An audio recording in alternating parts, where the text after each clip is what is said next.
Sunday update mga inay. Hello po, good morning mga inay. Happy na naman po yung Sunday morning ng mga taga-isla. Tignan nyo naman kung gaano karami mga inay yung ballpen ngayon na nakuha ng mga manlambat mga inay. Almost 990 kilos po yan mga inay, or kulang-kulang po na 1,000 kilos po yung nakuha nila, maliban po doon sa mga naipamigay na. Kung napanood nyo po yung vlog ko kahapon mga inay, meron nga dalawang bangka na nakahuli nga ng marami or nakajackpot mga inay.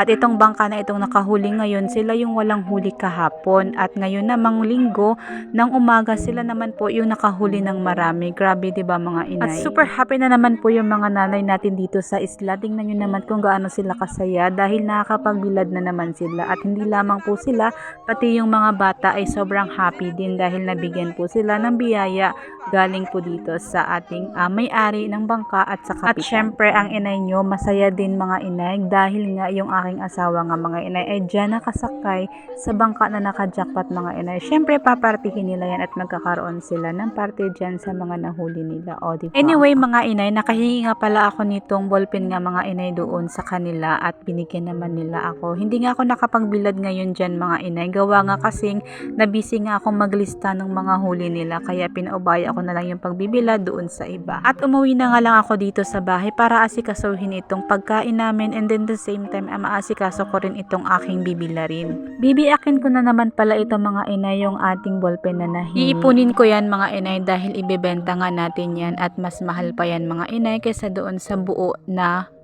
tuyo na ballpen. Nung natapos ko nang biakin lahat mga inay, ay huhugasan ko lang yan. Tatanggalin ko lang yung mga ata niya. Hindi ko na tatanggalin yung kanyang mga bituka. Yun daw po kasi yung tama sa pagdadaing nitong ating pusit. Hindi na kailangan tanggalin yung mga bituka niya mga inay dahil yan yung kanyang nagbibigay ng lasa dyan sa daing na ballpen. And then the same time, dyan din kukuhaan ng bigat para dito sa kanyang timbang. Natuto na nga kasi ako nakaraan mga inay dahil yung mga dinaing ko nga, tinanggalan ko nga ng mga bituka mga inay, kaya yung mahigit 4 na kilo ko na fresh na dinaing ay hindi pang umabot ng kalahating kilo nung natuyo siya dito sa biak na ballpen. Nung natapos ko na siyang hugasan mga inay, ay bibilad ko na nga siya dito, at dito na nga lang ako nagbilad sa harapan ng bahay dahil ayaw ko nang isingit pa ito doon sa aplaya. Gawa nga kasing punuan din doon mga inay at magkahalo-halo na nga doon yung mga naibilad. Mabilis lang din naman ito matuyo mga inay dahil super init din naman dito sa harapan ng bahay namin, at ito ay dito nga sa may basketball court. Inayos ko na lang yan dyan paglatag mga inay, nang sa ganun ay hindi nga ako mahirapan nito mamaya pag tinanggal na ito siya. Baka kasi maganda putol-putol nga ito yung kanyang mga ulo pag